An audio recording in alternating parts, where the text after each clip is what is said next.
Okay, this is the politics of the 1920s video lecture. We're going to start with a little political cartoon here, and this is kind of symbolic of the politics of the 1920s. In terms of, it's very much like the Gilded Age, and so this political cartoon is kind of making fun of America's government. You can see in the background those welcome ghouls. Sightseeing tours, ruins of Washington. And then on the front here, you can see American institutions, cabinet members, lawyers, etc., bought, sold, and quoted. And so they're just saying this is kind of a time of political corruption.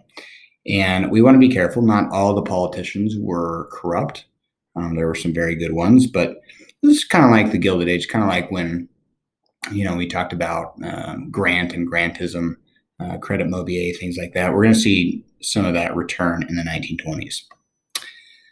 All right, in 1920, Warren Harding is elected as president, and he promises a return to normalcy, which to us means a return to conservatism, a return to Republican rule that was very reminiscent of what we saw, for the most part, of Republicans from 1865-ish, upwards of, to 1900 with McKinley. And so some things we want to know.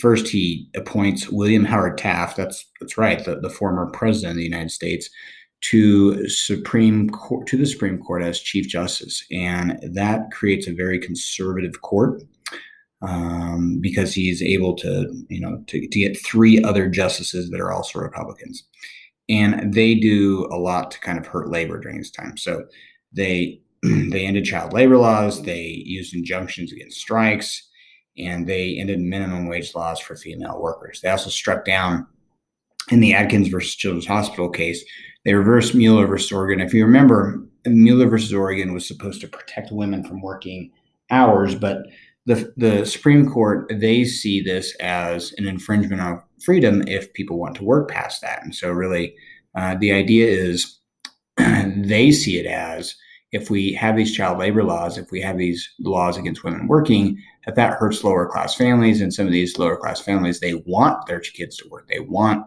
their moms to work. And so really this is a strike at progressivism more than anything. But it is kind of a return to conservatism. I mean, strikes don't go well.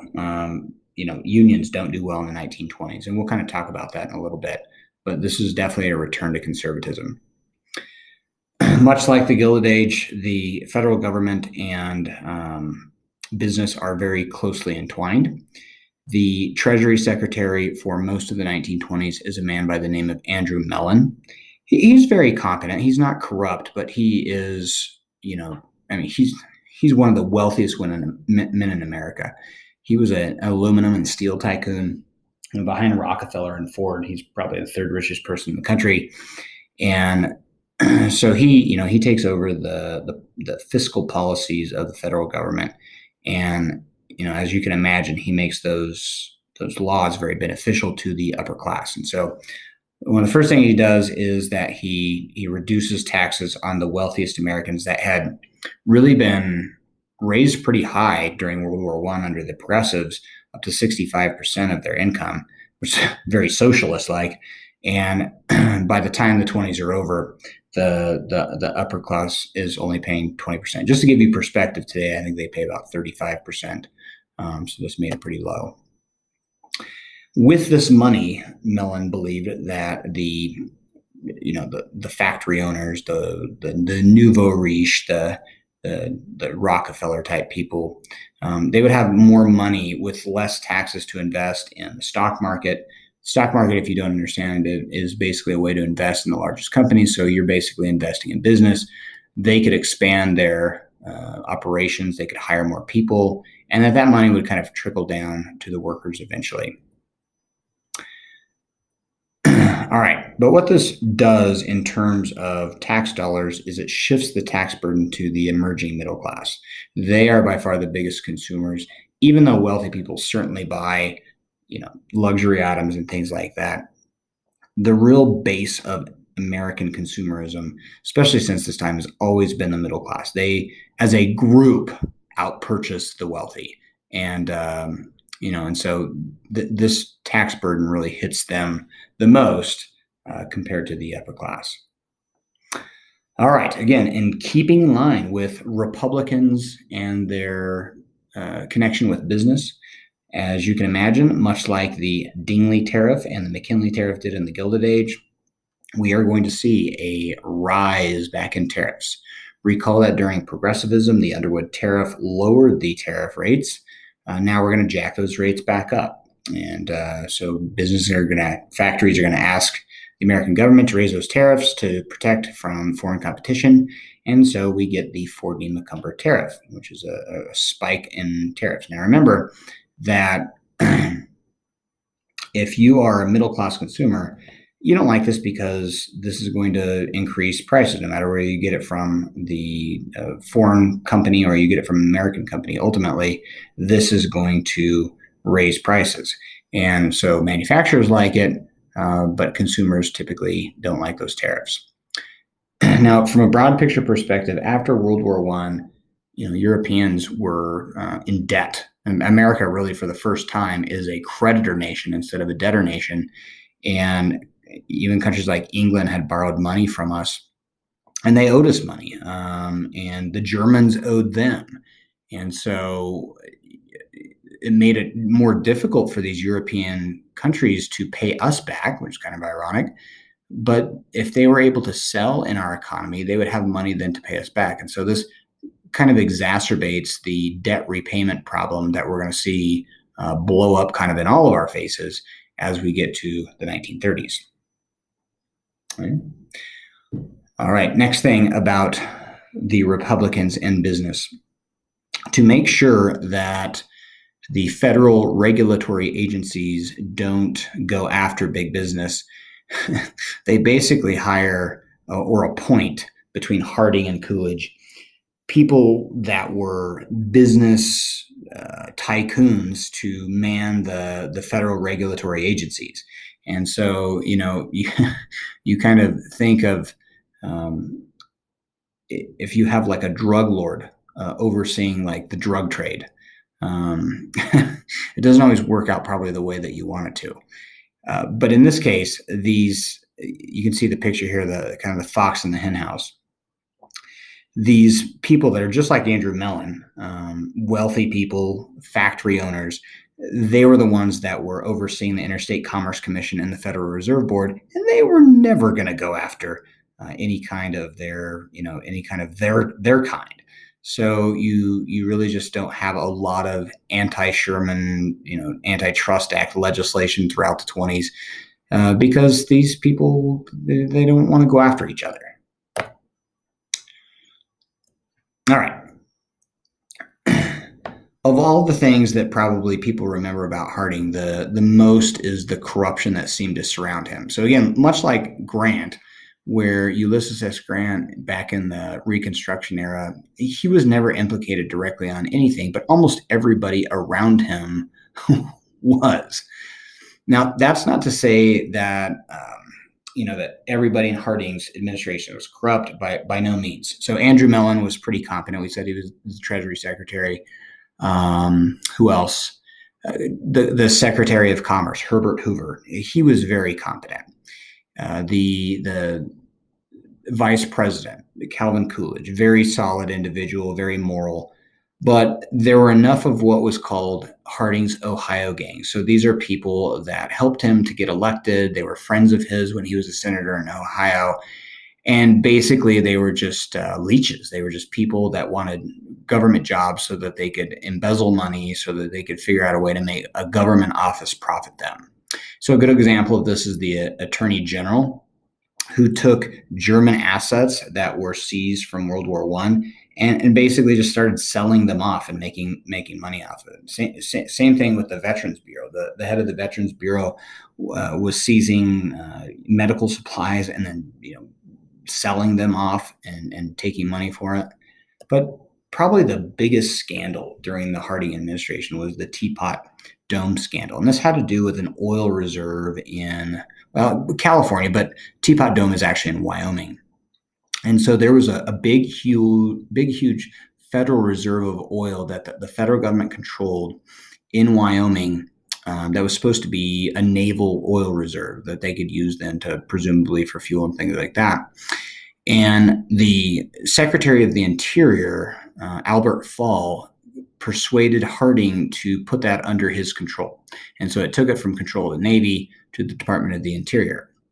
From there, Secretary Fall then leased those oil reserves out to private companies who he had connections with. And in fact, once investigations came to light, it was found that Albert Fall took a bribe to even, create these leases to these companies for about, I've seen as low as $300,000, but as high as $500,000. So it was a big scandal. And, I think he was the first secretary of any kind of cabinet post to ever get put in prison. So this is a big scandal for Harding. And so, like I said, it's kind of like the Gilded Age all over again. All right. Not much in terms of foreign policy, but there were really two goals of Harding's foreign policy. And that one was a return to isolationism. Okay. Unless it helped business. We probably should put down that this is still a time of dollar diplomacy. American business interests were invested all over Latin America and the Caribbean.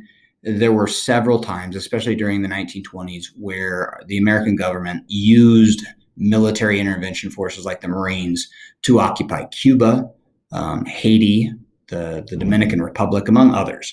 And so if it had to do with American investments, then we would go get involved.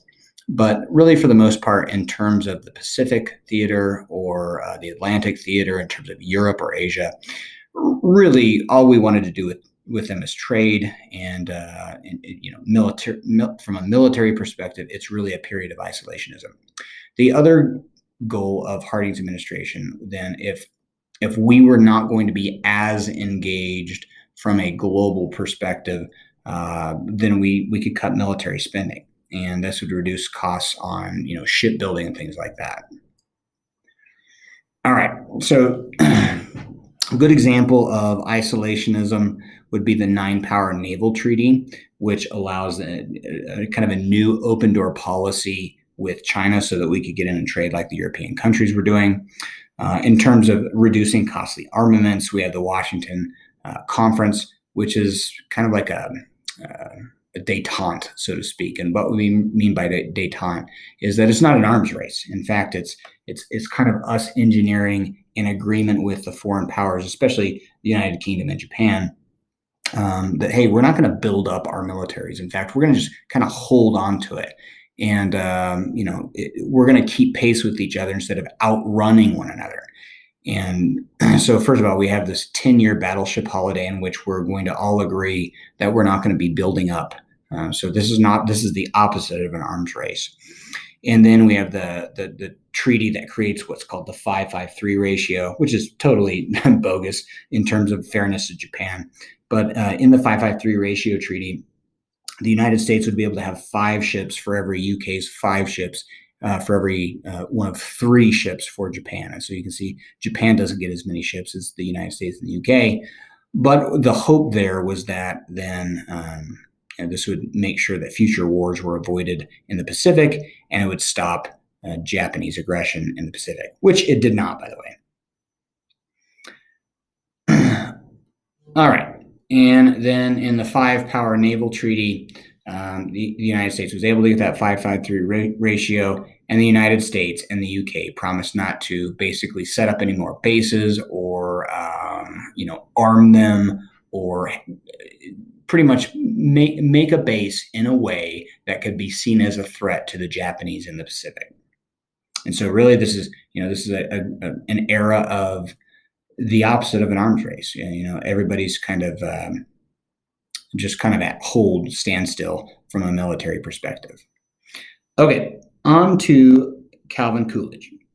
So Harding, in the midst of the Teapot Dome scandal, he had gone way out west to Alaska, and then down the West Coast, and he was in Seattle, Washington, and he was trying to speak out about his administration is not that corrupt and things like that.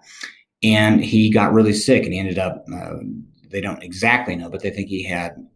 At one point, they thought he had food poisoning, and at another point, they think he died of heart attacks. But he died. He suddenly died, and it brought his vice president, Calvin Coolidge, former governor of Massachusetts, to become president. Now, in terms of human beings, they are about the most opposite type of people you could possibly imagine.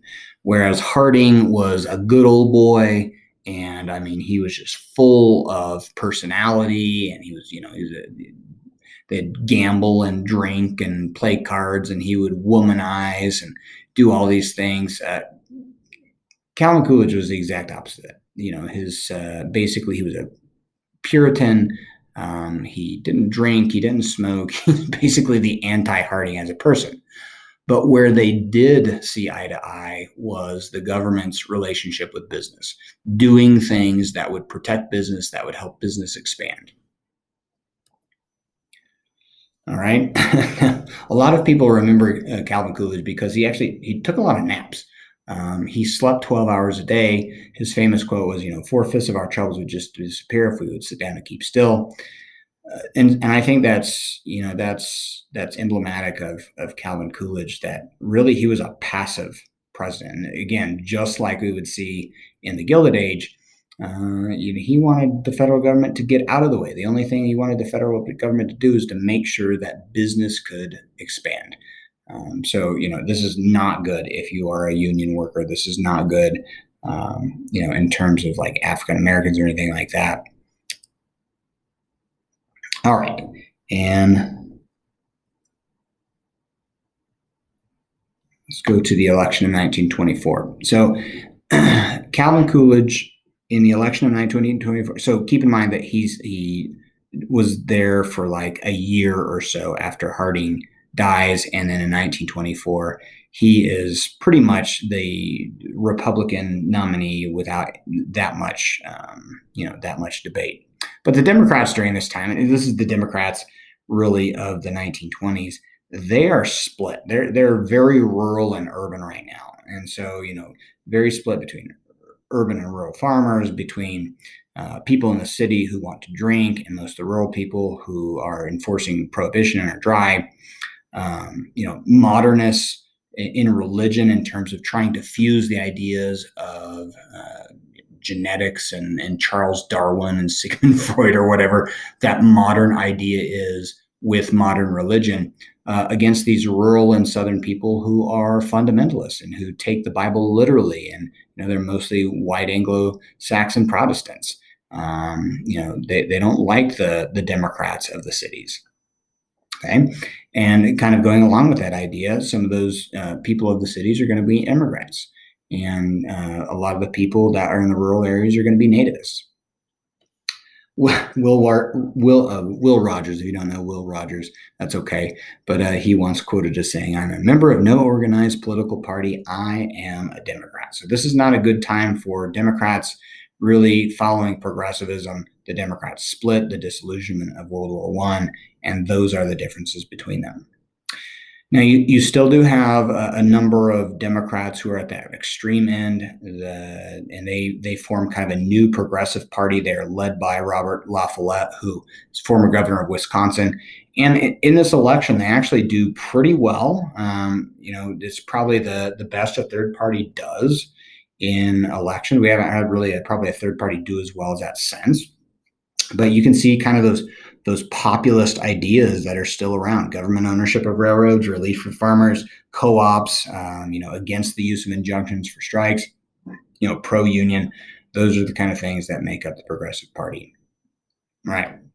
Sectionalism at its finest. So you can see here that, the solid South for Democrats. This is crazy to think about because this is kind of the opposite of how it is today for the most part, where you have the Republicans that would be in the South. The one thing that is kind of consistent is that rural area in the North and the West. Today, that's still very Republican, but at this time, you have really a very distinctive split. The only place that La Follette, as the progressive carries, is home state really of Wisconsin. And this election is not really that close. But it does show the sectional differences. But the Democrats are just split enough that they don't win. They don't have enough votes. All right. And so this is kind of a mandate for conservatism. This is a mandate against progressivism. Coolidge even goes to as far as to say the progressives are socialists or communists, and a lot of Americans agree, and they keep cool with Coolidge. Okay. So Coolidge is about the most business-friendly president we probably have ever had. And we see that with the high tariffs. We see that with the Supreme Court. But really, the business end of Coolidge's presidency is kind of led by not only Andrew Mellon, but also the Secretary of Commerce at the time, Herbert Hoover. Now, remember that we saw Herbert Hoover first in World War I. He was the U.S. kind of food administrator, that helped promote those ideas of meatless Mondays and wheatless Wednesdays. And he was very successful. He really was able to feed our troops, and he became very popular. He, as a businessman, was like a very rich, wealthy engineer who had made millions of dollars. And so he seemed like probably one of the best guys that you could put in charge of our commerce and trade department. And probably the most famous idea that he comes up with is this idea of associationalism. And really what this is it's kind of like the government encouraging businesses to pool together, to create almost like unpromised cartels. And so what you would do is these individual companies would have, they'd have autonomy. They didn't have to do what the trade association wanted to, but the trade association tried to standardize things. So if I am, part of the automobile trade association, I have different companies that make automobiles, the trade association would encourage them to share information, to help control prices and production. So because if they compete, prices are going to be brought down. So if they kind of work on the amount of products produced, if they kind of work together to control prices, it could be good for all of them. And so that was really the idea of a trade association, which is kind of ironic because this is what a union sort of does for workers, but yet the government wouldn't allow it to do it because they thought that stifled business, and they wanted the companies to do this, not the unions. Okay. So standardized production, share information, set prices. These are all things. I mean, really, guys, this is what a cartel is. This is what a pool is. But it's called a trade association when the government encourages, because if you have a cartel or a pool, those have negative connotations. Oh, what a friend we have in Coolidge. Those are the fat cat industrialists, and they love them some Republicans right now because they're helping business expand. And it looked like, in the 1920s that they had every reason, every bit of evidence to say, hey, look, these policies are working. I mean, the economy did expand pretty significantly in the 1920s. All right, as for farmers, we'll kind of end here with Calvin Coolidge. The farmers in the 1920s do not do well. And to some degree, it's a product of the Industrial Revolution. And remember, in a lot of ways, the Industrial Revolution is good for food production. We've talked about this. We need less farmers. We have to work a little bit less hard. Farming is really hard work. A lot of people are able to move to cities and things like that. So, I mean, there's definitely some good things with technology, but one of the negative things is that as technology becomes widespread for these farmers, and you can see there a McCormick's reaper that is harvesting down wheat. But one of the bad things is that these farmers, they almost become too productive. And as they become too productive, there's too much of their stuff out there, and it decreases prices. All right, so farmers, throughout the 1920s, times are pretty good. They're doing okay, but then they start taking out loans to, throughout World War I to increase their production. And then after those wartime controls are over, the 1920s is really a story of overproduction and low prices. Okay? Remember the 1920 census? We've talked about this. The election of 1896 we talked about before as well. But we start to see that the rural areas they're changing, and you have the more people living in the urban areas. And so lots of changes going on for these farmers. The 1920s is not roaring for the farmers. They're dealing with overproduction and low prices, and really, for the most part, the government just doesn't do a lot to help them like they did business. For whatever reason, the government didn't feel like they needed to help farmers as much. Now, on their end, the farmers did some of the things they did similarly for the populist movement, right? They tried to create co-ops like the American Farm Bureau and the Farmers Union. They tried to do associationalism. They tried to do basically farm cooperation. They tried to set pools and set prices. The problem is that farmers couldn't communicate as easily, and they were unable to coordinate prices. And so a lot of times, if I'm an individual farmer, I have debt. Look, I've got to produce more. I've got to sell more to cover my debts, and then in doing so, overall, I'm hurting the market because it's reducing prices. So these, you could say they weren't as successful as business was in creating these associations. All right. There was an attempt by farmers called the McNary-Hagan Bill, and the idea was going to be to basically create tariffs, not this time, not against manufactured goods, but against foreign competition of food. And so these if you had some sort of food that Americans produced and ones that say Europeans produced, so if Germans produce wheat and we produce wheat, that there would be a tariff against that. All right. Now, part of the key issue of the McNary-Hagan Bill was this idea of parity. And what parity would do is that there would be like a floor of prices in which prices could not dip under. And so basically that was whatever the production costs were. And so the government would establish like a minimum that wheat or corn or something like that could be sold for. And then anything that was under that price, the government would basically subsidize or give those farmers money for. In other words, they would guarantee they would at least get their money back. And that was the idea of parity. And then furthermore, if they were unable to sell their excess crops, then the government would just buy them up. And then the government would take those and then they would dump it out on the open market for whatever they could get for it. All right. And, it's just, I don't want to call it communism by any means, but that's kind of what it was in terms of that's what the farmers wanted. Unfortunately, as you can imagine, the government didn't go for this, and it made it through both the House and the Senate twice. And then Calvin Coolidge vetoed it. Again, not believing that it was the role of the government to help farmers. Probably he was mistaken there. He should have done it. All right. So the government willing to support business, but not the farmers. All right.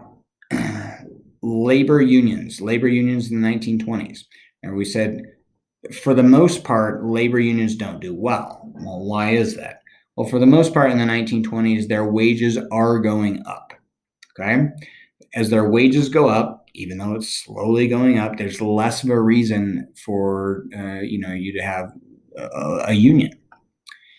You have conservative judges who strike down any kind of strike anyways. You have the Red Scare, you have things like that. Yellow Dog contracts. Remember, Yellow Dog contract is basically an agreement that you're not going to join a union. We have this American plan that is promoting the idea of the open shop, that it's unpatriotic to join a union. Only those communists join unions. Only the communists have closed shops.